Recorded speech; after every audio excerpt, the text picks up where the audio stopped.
कौवे।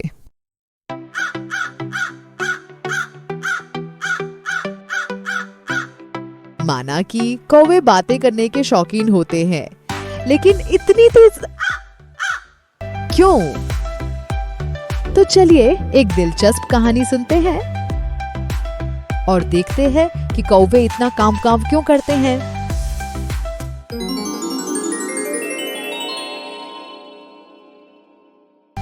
सालों पहले एक उल्लू रहता था। उस उल्लू की एक नाई की दुकान थी।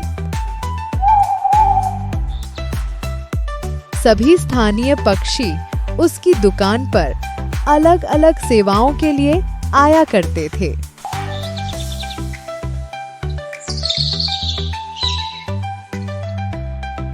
एक दिन एक कौवा उल्लू की दुकान में आया।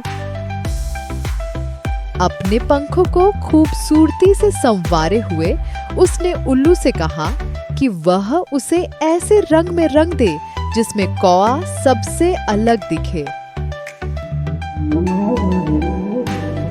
उस समय पर कौवे सफेद हुआ करते थे। उल्लू कौवे को रंग वाले कमरे में ले गया और उसे गहरे नीले रंग से भरी हुई एक बाल्टी में डाल दिया।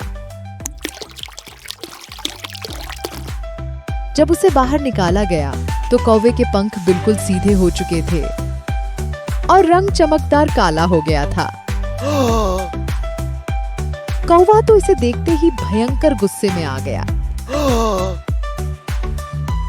वह उल्लू की दलीलों को सुनने की इच्छा में बिल्कुल नहीं था। वह इतनी तेज आवाज में चिल्लाया कि उसकी आवाज हमेशा के लिए बेसुरी हो गई और तब से कौवे केवल एक ही शब्द कह पाते हैं,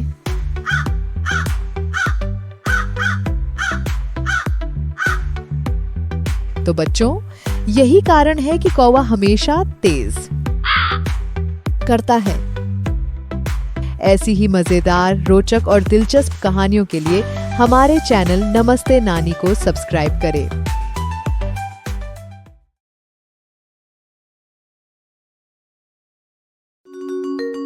आओ बच्चों, कहानी सुने।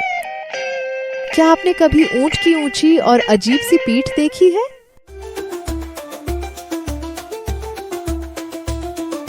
क्या इसका कुछ खास राज है? चलो ऊंट के कुबड़ का असली कारण जानने के लिए एक कहानी सुनते हैं।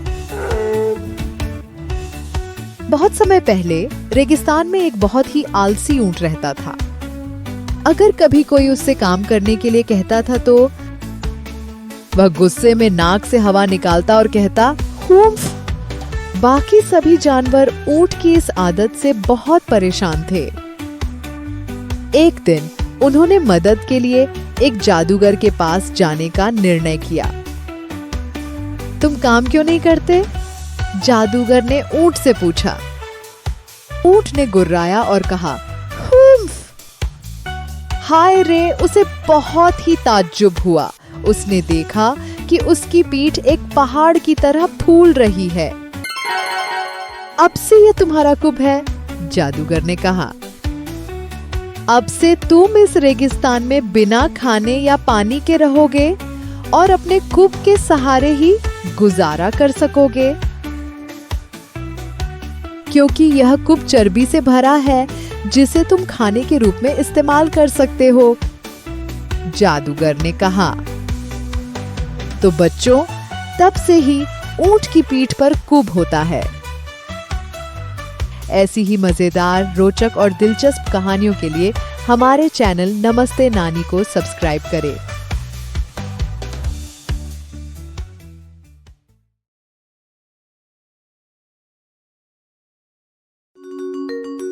आओ बच्चों, कहानी सुने। क्या आपने कभी खरगोश की छोटी पूंछ देखी है और सोचा है कि यह इतनी छोटी क्यों है?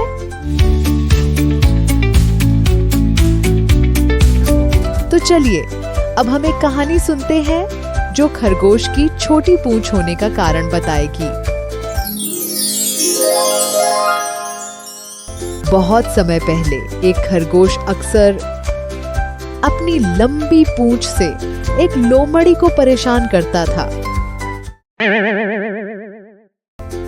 एक दिन लोमड़ी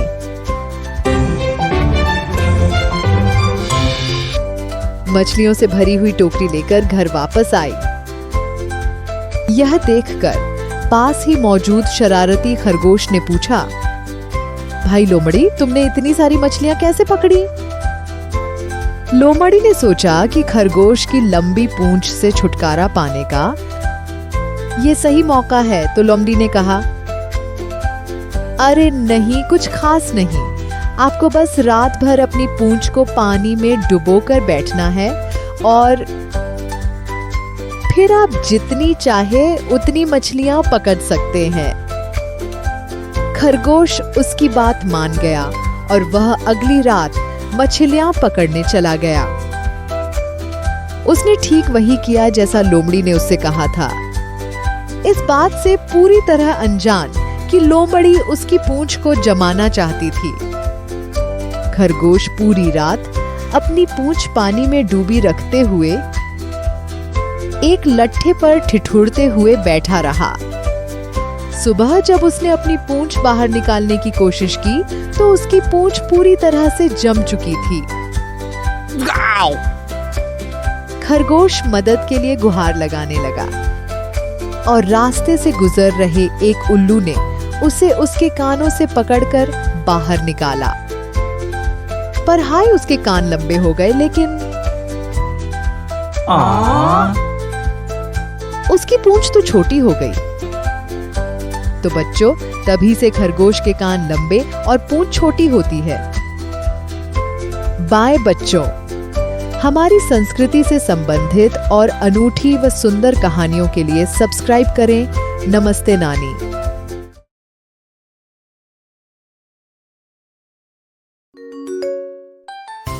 अरे, यह भैंसे कितने बड़े और बलवान होते हैं, लेकिन कितनी धीमे चलते हैं। क्या आपको कभी ये ख्याल आया है? आइए एक मजेदार कहानी के जरिए जानते हैं। बहुत समय पहले एक भैंसा और एक खरगोश बहुत अच्छे दोस्त थे और वे दोनों ही बहुत तेज दौड़ते थे। यह तय करना बहुत मुश्किल हो गया था कि दोनों में से कौन ज्यादा तेज भागता था। एक दिन उन्होंने दौड़ लगाने का फैसला किया। अच्छा, लगाओ शर्त। हाँ, तुम मुझे हरा नहीं सकते। अब देखना तुम। तो चलो फिर शुरू करते हैं। तैयार हो, चलो भागो। खरगोश जितनी तेज भाग सकता था उतनी तेज भागने लगा और भैंसा भी इतनी तेजी से दौड़ा कि उसने खरगोश को पीछे छोड़ दिया। खरगोश परेशान हो गया और सोचने लगा, अगर भैंसा इतनी तेज दौड़ेगा तो वह जीत जाएगा। मुझे उसे रोकने के लिए कुछ करना होगा। इसलिए खरगोश भैंसे के पास गया और बोला, अरे दोस्त, जरा धीरे दौड़ो। अब तुम्हारे भार से धरती हिलने लगी है। मुझे डर है कि अगर तुमने दौड़ना बंद नहीं किया तो धरती खत्म हो जाएगी और हम सब उसके नीचे दब जाएंगे।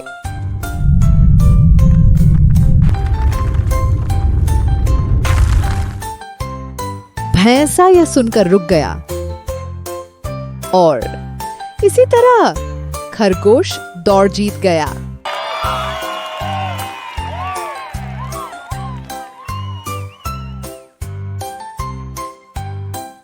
बस तभी से भैंसा धीमे चलता है। तो बच्चों, यही कारण है कि भैंसे धीमे चलते हैं। हमारे चैनल नमस्ते नानी को सब्सक्राइब करें और दिल को छू जाने वाली कहानियों का लुत्फ उठाएं।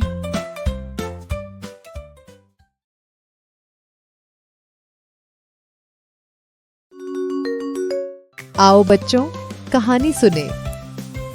चमगादड़ अंधेरी रातों में बेहद आसानी से इधर उधर उड़ते हैं।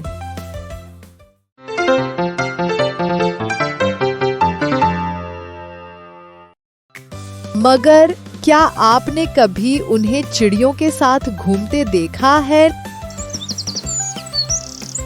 नहीं ना।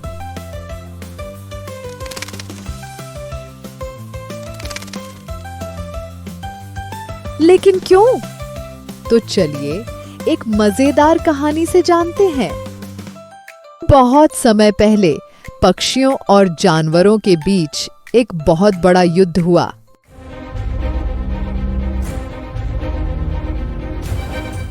और एक चमगादड़ सोच रहा था कि वो किसका साथ दे।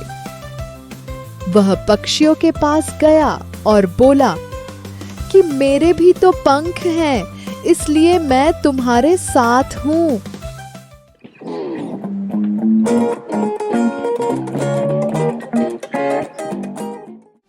लेकिन दुर्भाग्य से उस समय जानवरों ने पक्षियों को हरा दिया।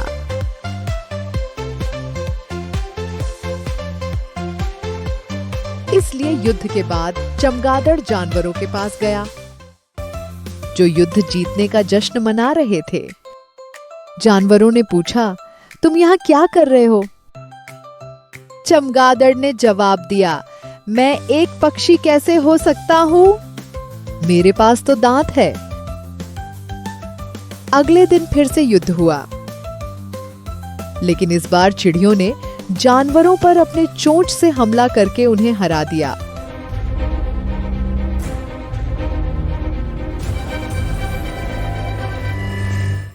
अब चालाक चमगादड़ चिड़ियों के पास गया और बोला, मेरे पास भी तो पंख हैं, तो मैं एक चिड़िया ही हूं। हर लड़ाई में चमगादड़ जीतने वाले की तरफ शामिल हो जाता था। आखिरकार जब पक्षी और जानवर हर रोज लड़ लड़ कर थक गए, तो उन्होंने शांति से रहने का फैसला किया। और जब दोनों पक्षों के मुखियाओं को पता चला कि चमगादड़ ने क्या किया है, तो उन्होंने उसे सजा देने का फैसला किया। उसे बताया गया कि अब वह सिर्फ रात में ही उड़ सकता है। इतना ही नहीं, उसका न तो पक्षियों में कोई दोस्त होगा और न ही जानवरों में, क्योंकि उसने दोनों के साथ ही विश्वासघात किया था। इसीलिए चमगादड़ को अकेले रहना पड़ता है और वो सिर्फ रात में ही जागते हैं, जब बाकी सभी जानवर और पक्षी सोते हैं। तो बच्चों, यही कारण है कि चमगादड़ों का कोई दोस्त नहीं होता। ऐसी ही मजेदार, रोचक और दिलचस्प कहानियों के लिए हमारे चैनल नमस्ते नानी को सब्सक्राइब करें।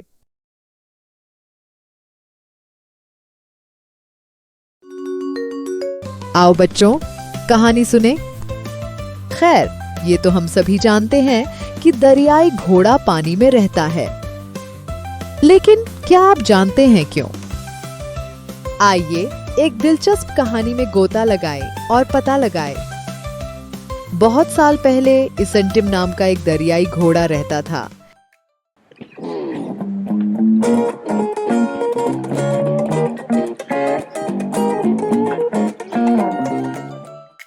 बड़ी अजीब बात थी, हर कोई दरियाई घोड़े को तो जानता था, पर उसकी 7 पत्नियों के अलावा कोई उसका नाम नहीं जानता था। एक दिन दरियाई घोड़े ने सभी जानवरों को एक दावत पर बुलाया, और जैसे ही सभी जानवर खाने के लिए तैयार थे, दरियाई घोड़े ने कहा, यहाँ आप लोगों में से कोई भी मेरा नाम नहीं जानता। आप में से जो भी मेरा नाम नहीं बता पाया, उसे बिना खाए वापस जाना पड़ेगा। और फिर सभी जानवर एक दूसरे को देखने लगे। अब क्योंकि किसी को भी दरियाई घोड़े का नाम नहीं पता था, इसलिए उन सभी को बिना खाने खाए ही वापस जाना पड़ा। ये तो अन्याय है। शेर ने गुस्से में कहा। अगर कोई 7 दिनों में मेरा नाम ढूंढ सका तो मैं हमेशा के लिए इस जमीन को छोड़ दूंगा। दरियाई घोड़े ने कहा। एक दिन दरियाई घोड़ा अपनी पत्नियों के साथ झील में नहाने गया और इत्तेफाक से कछुआ उनके पीछे ही था। तभी अचानक से उसकी एक पत्नी गिर गई।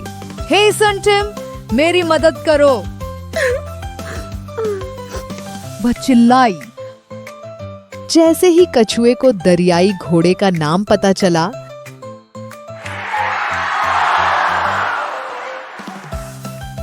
वह दौड़कर गया और बाकी सभी जानवरों को उसका नाम बताने लगा।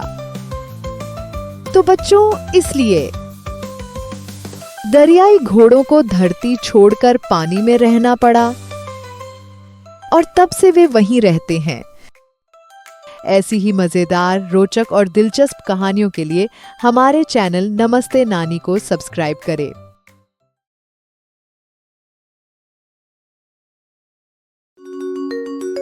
आओ बच्चों, कहानी सुने। क्या आपने कभी सोचा है कि तालाब का पानी खारा नहीं होता, तो फिर समुद्र का पानी इतना खारा क्यों होता है?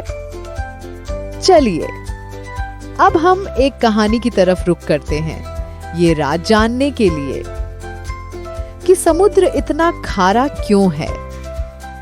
हैकू एक गरीब व्यक्ति था। एक दिन हैकू मदद मांगने के लिए अपने अमीर भाई के पास गया। उसके अमीर भाई ने जवाब दिया, मेरे पास तुम्हें देने के लिए फालतू पैसा नहीं है। हैकू निराश होकर वापस चला गया। रास्ते में उसने सड़क पर एक जगमगाता हुआ पत्थर देखा। बिना सोचे समझे उसने उसे उठा लिया। अचानक उसे पत्थर से आती हुई एक आवाज सुनाई दी जो कह रही थी कि यह जादुई पत्थर तुम्हारी एक इच्छा पूरी कर देगा। हैकू को अपनी किस्मत पर विश्वास नहीं हो पा रहा था और उसने उस पत्थर से ढेर सारा पैसा मांगा। रातों रात वह अमीर बन गया और खुशी से जीवन बिताने लगा। जब उसके भाई को उसकी किस्मत के बदलाव के बारे में पता चला, तो उसने वह पत्थर चुरा लिया। हैकू से बचने के लिए वह नाव में कूद गया और समुद्र की तरफ चप्पू चलाने लगा। पत्थर को परखने के लिए उसने पत्थर से कहा कि वह उसके लिए नमक छलना शुरू करे और जादुई पत्थर ने उसके लिए नमक छलना शुरू किया। दुर्भाग्यवश उसे उस छलन को रोकने का तरीका मालूम नहीं था और नाव धीरे धीरे नमक से भरकर भारी और भारी होती गई। आखिरकार नाव समुद्र की गहराई में डूब गई और उस नाव के साथ आदमी भी डूब गया। और ऐसा कहा जाता है कि जादुई पत्थर आज भी समुद्र के नीचे नमक छल रहा है। तो बच्चों, इसलिए समुद्र का पानी खारा होता है। बाय बच्चों, हमारी संस्कृति से संबंधित और अनूठी व सुंदर कहानियों के लिए सब्सक्राइब करें नमस्ते नानी।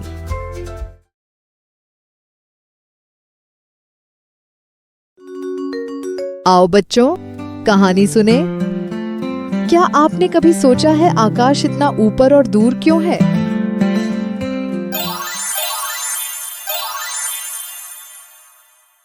चलो एक कहानी सुनते हैं और इस रहस्य को सुलझाते हैं। एक समय की बात है, आसमान जमीन के इतना करीब था कि लोग उसे न सिर्फ छू सकते थे बल्कि बादलों से बातें भी कर सकते थे। एक बूढ़ी और अकेली औरत आसमान और धरती के मिलन वाली सीमा के पास रहती थी। एक साल गर्मी इतनी ज्यादा पड़ी थी कि जमीन बिल्कुल सूख चुकी थी और हर तरफ धूल ही धूल थी। बूढ़ी औरत को यह बिल्कुल पसंद नहीं आया। इसी वजह से उसने सारी धूल साफ करने का फैसला किया।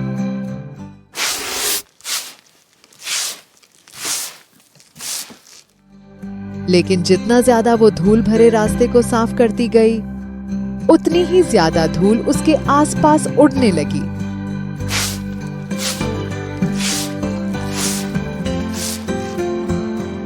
धूल आकाश की नाक में भी चली गई और वह तब तक खांसता और छींकता रहा जब तक उसकी आंखों से पानी आंसुओं की तरह बह नहीं गया।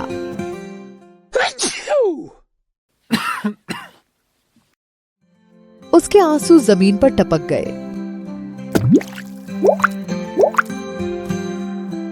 जिससे सूखी मिट्टी कीचड़ में बदल गई। बूढ़ी औरत को बहुत गुस्सा आया और उसने गुस्से में आसमान पर बहुत चिल्लाया, तुमने इसे इतना गंदा क्यों कर दिया? और इससे पहले कि वह कुछ भी समझा पाता,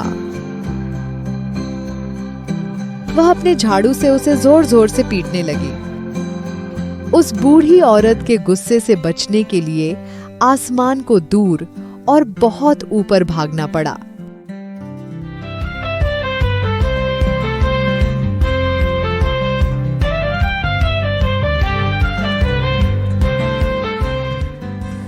और तब से वह ऊपर दूर ही रहता है और वह फिर कभी वापस नीचे नहीं आया।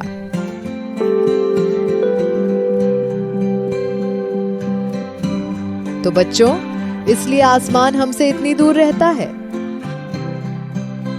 बाय बच्चों, हमारी संस्कृति से संबंधित और अनूठी व सुंदर कहानियों के लिए सब्सक्राइब करें नमस्ते नानी।